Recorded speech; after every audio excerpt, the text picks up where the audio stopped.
Hello guys, सबको मेरा राम राम। और आज हम लोग केस स्टडी करेंगे। फ्राइडे का डे है, तो आज हम लोग स्टार्ट करते हैं अपना case study.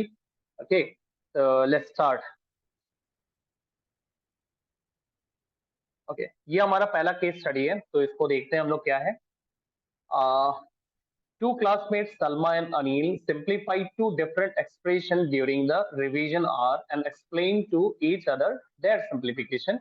Salma explained the simplification of root 2 by root 5 plus root 3 by rationalizing the denominator, and Anil explained simplification of root 2 plus root 3 and root 2 minus root 3 by using identity. Okay दोनों revision are में अपने अपने calculations को या अपना अपना जो सम है वो एक दूसरे को एक्सप्लेन कर रहा है। सलमा अपने इस सम को, ये जो सम है इसको रैशनलाइजेशन मेथड से एक्सप्लेन करना है, और अनिल के पास जो सम है ये वाला सम, इसको अनिल एक आइडेंटिटी के मदद से एक्सप्लेन कर रहा है।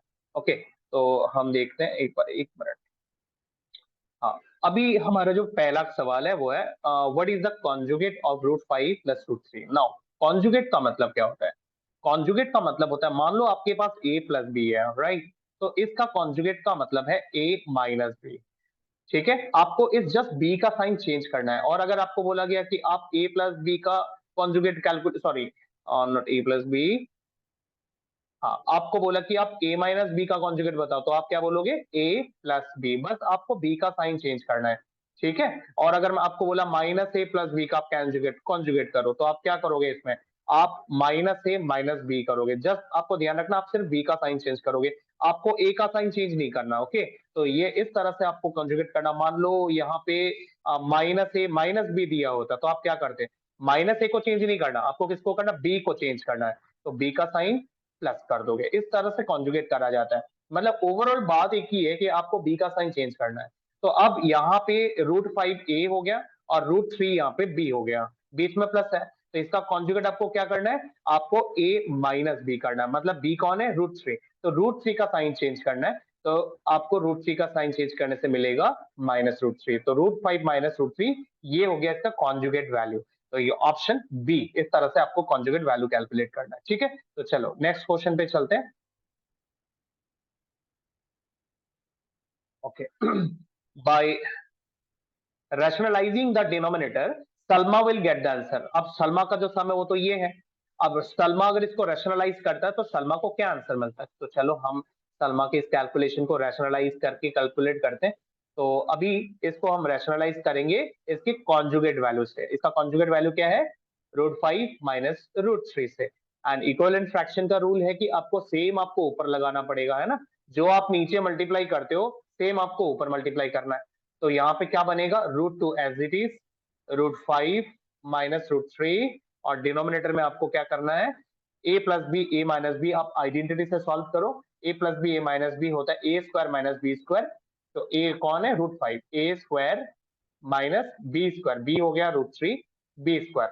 तो ये A plus B A minus b का फॉर्मूला है। Okay, A plus B A minus B equals a square minus B square, ये हमने आइडेंटिटी लगाया। अब हम इसे सॉल्व करते हैं। तो रूट 2 और यहाँ रूट 5 माइनस रूट 3, और डिनोमिनेटर में रूट 5 का square is 5 and 5 minus 3, 5 minus 3 कितना? 2। तो रूट 2 यहाँ पे हो गया रूट 5 माइनस रूट 3, और डिनोमिनेटर में हो गया 2। तो ये ऑप्शन आपको यहाँ पे ढूंढना है, ये ऑप्शन है बी में। ओके, तो इस तरह से सलमा को आंसर मिला रैशनलाइज करके। ओके, आ रहा है समझ में? ओके, चलो आगे बढ़ते हैं। अगला सवाल देखते हैं क्या है। ओके, चलो अब हम सेकंड थर्ड क्वेश्चन देखते हैं। थर्ड क्वेश्चन में क्या है? Which identity did Anil use to evaluate this. Anil कौन सा आइडेंटिटी यूज करेगा? तो अब देखो ये वाला जो है, यहाँ पे ये दोनों प्लस हो रहे हैं, राइट? राइट, ये दोनों प्लस हो रहे हैं और ये दोनों माइनस हो रहे हैं, तो हम क्या लिखेंगे इसको? ए माइनस बी। तो अब आप यहाँ पे ऑप्शन मैच करा लो, ये किधर है? A plus B A minus B किधर है? तो ए प्लस बी ए माइनस बी ऑप्शन बी में है। तो अनिल इस आइडेंटिटी को यूज करेगा। इसका आइडेंटिटी क्या होता है? ए स्क्वायर माइनस बी स्क्वायर होता है ना, तो आप अनिल ये वाला आइडेंटिटी लगा के इसको सॉल्व करेगा। ओके, क्लियर हो गया? चलो अब हम अगले सवाल पे चलते हैं, नेक्स्ट क्वेश्चन देखते हैं। क्वेश्चन नंबर 4 देखते हैं। ओके, अभी हमें इसको कैलकुलेट करना। थोड़ी देर पहले हमने देखा कि इसका a plus B A minus b है, तो a plus B A minus b क्या होता है? ए स्क्वायर माइनस बी स्क्वायर होता है। तो a square minus B square कितना होगा? √2 का स्क्वायर 2 होता है एंड √3 का स्क्वायर 3 होता है, सॉल्व करने से होता है -1, तो ऑप्शन ए। ओके, चलो नेक्स्ट देखते हैं, इस तरह से कैलकुलेट करना है, बहुत ही सिंपल क्वेश्चन है ना, ज्यादा ही सिंपल हो गया। ठीक है, चलो अगला सम देखते हैं। On simplification this equal to what, तो इसे हम सिंप्लीफाई करते हैं। देखो √50 का मतलब क्या होता है, 25 इंटू 2, 25 को हम क्या लिख सकते हैं, 25 को 5 स्क्वायर इंटू 2, ये हो गया √50।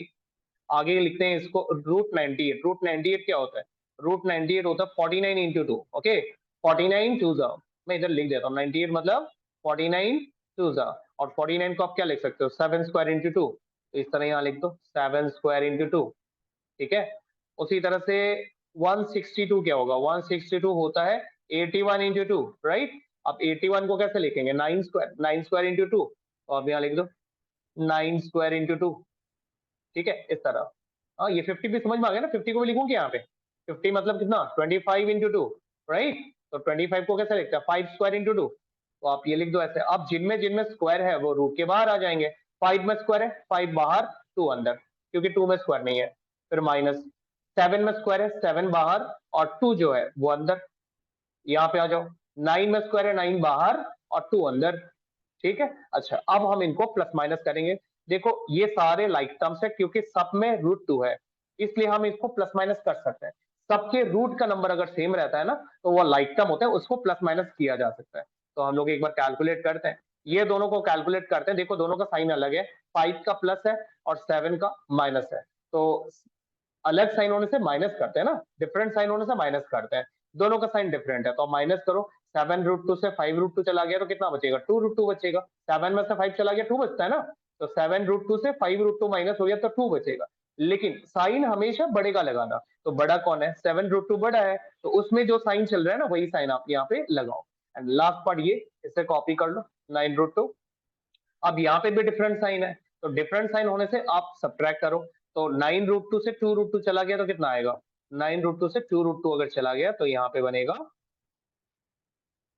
7, 7 √2।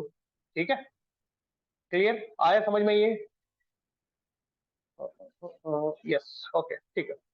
इसको और भी तरीके से आप कैलकुलेट कर सकते हैं, जैसे पॉजिटिव पॉजिटिव, ये भी पॉजिटिव है, ये भी पॉजिटिव है, आप इन दोनों को कैलकुलेट कर लो।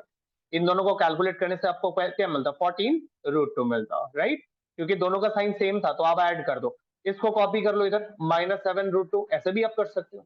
अभी यहाँ पे क्या साइन है, अलग साइन है, अलग साइन है, तो आप माइनस करोगे, 14 √2 से 7 √2 चला गया तो 7 √2 बचा, सेम आंसर आया ना। तो आप कैसे भी कर लो, बस आपको ध्यान रखना है सेम साइन में ऐड करना, डिफरेंट साइन में सब्ट्रैक्ट करना, और साइन हमेशा बड़े नंबर का लगाना, बस ये 3 बात का ध्यान रखो, कोई भी एडिशन सब्ट्रैक्शन आराम से हो जाएगा। ठीक है, तो चलो हो गया, आई थिंक आज का तो हो गया है ना, आज का हो गया मेरे ख्याल से, यस आज का हो गया कंप्लीट। तो नेक्स्ट मिलते हैं हम लोग मंडे को। मंडे से हम लोग नया चैप्टर स्टार्ट करेंगे, पॉलिनोमियल चैप्टर हम लोग स्टार्ट करेंगे। ओके, तो मंडे को मिलते हैं, राम राम।